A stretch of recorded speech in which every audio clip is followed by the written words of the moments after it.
Welcome to the Waylight. Today's passage for the reflection is taken from the Gospel according to St. Luke, chapter 24, verses 35 to 48. When we go through the Gospel of St. John, chapter 21, we see an incident in which Jesus asks Peter 3 times, "Peter, do you love me?" In that particular incident, which had happened soon after the resurrection of Jesus, in that particular narration, we see a kind of psychological move that is played by Jesus in that narration. Usually, the theologians interpret that in that way, saying that Jesus plays a kind of psychological move over there because Jesus asks Peter thrice, "Peter, do you love me? Peter, do you love me? Peter, do you love me?" So Jesus asks this way because Peter denied Jesus thrice. That's why Jesus asks thrice, "Peter, do you love me?" So there we see a kind of psychological move of Jesus. But when we go through the narrations, the incidents that had taken place soon after the resurrection, we can understand that in various ways Jesus slowly brings about the mind setup of the disciples. According to their mind setup only, Jesus moves forward. And we can understand that in all the incidents, Jesus plays a kind of psychological move. See, for example, while Mary Magdalene was in front of the tomb, Jesus appeared before Mary Magdalene, but she did not recognize that as Jesus. Why? Jesus was in a different form, a different perspective, a different way of understanding. He seems to be a gardener. That's why Mary Magdalene thought of Jesus as a gardener. Then what about the disciples, those who were going towards Emmaus? They considered Jesus as only a stranger.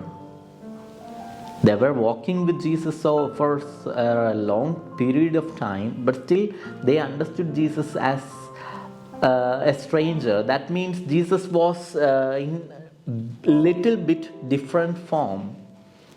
And see, now in today's gospel passage, we see that 2 of those disciples, those who were moving towards the Emmaus, came to another disciples and explained this incident to them. Now Jesus appears in his own, the proper form. By seeing this, all of them frightened. All of them frightened. Why? Because Jesus, as soon as they saw Jesus, they understood that this is their master. Now a doubt remains whether this is Jesus or the Spirit of Jesus. Is it a ghost or their own master? So that's a kind of a difficulty they were going through. They were finding difficult to make sure whether it is their own master or a ghost. So that's why they were frightened. So now Jesus is slowly removing this fear from them. That's why Jesus tells, ghost does not have a body. Ghost does not have flesh. And I do have flesh. You can touch me even. Then Jesus asked them, "Is there something to eat? Is there something to eat?" And Jesus eats fish in front of them. So slowly Jesus removes the fear from them and brings about the aspect of love. In all the resurrection narratives, we see this aspect only. Jesus slowly removes the aspect of fear from them and brings about the aspect of love. Brings about the aspect of love. so that they will not doubt Jesus. Usually, when there is fear, there is automatically a kind of doubt. See, let us just connect this particular passage with Mary Magdalene. Mary Magdalene understood Jesus as a gardener in the beginning. Then she understood it as her own master. Then only she said louder, Rabboni, means teacher. Why a kind of fear did not come to Mary Magdalene? And she spoke to Jesus very openly. Why a kind of fear was not there in Mary Magdalene? Because she had love within her. Where there is love, there won't be fear. Where there is fear, then there will be unbelief. She had no fear. She had only love, the aspect of love. So she believed.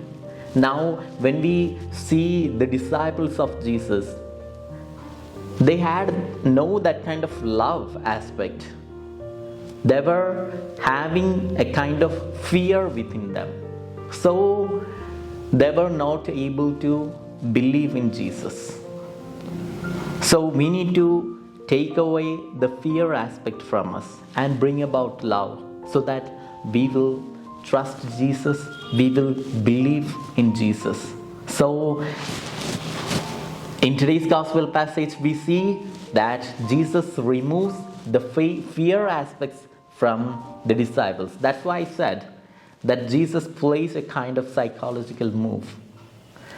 In the beginning, Jesus was traveling with the disciples and traveling and appeared before the Mary, and slowly these persons, two of them, came to another disciples and explained this incident to the disciples that had happened while they were traveling to Emmaus.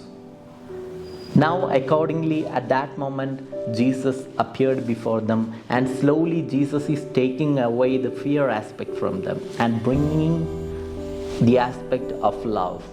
If there is fear, then there will be unbelief.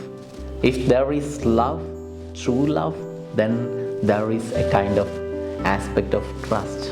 That is what happening in all our life. When we connect it to our life also, the same thing can be happen. When there is love, automatically there will be trust. And when there is fear, there will be unbelief and mistrust. The same thing can happen in our life and in our relationship.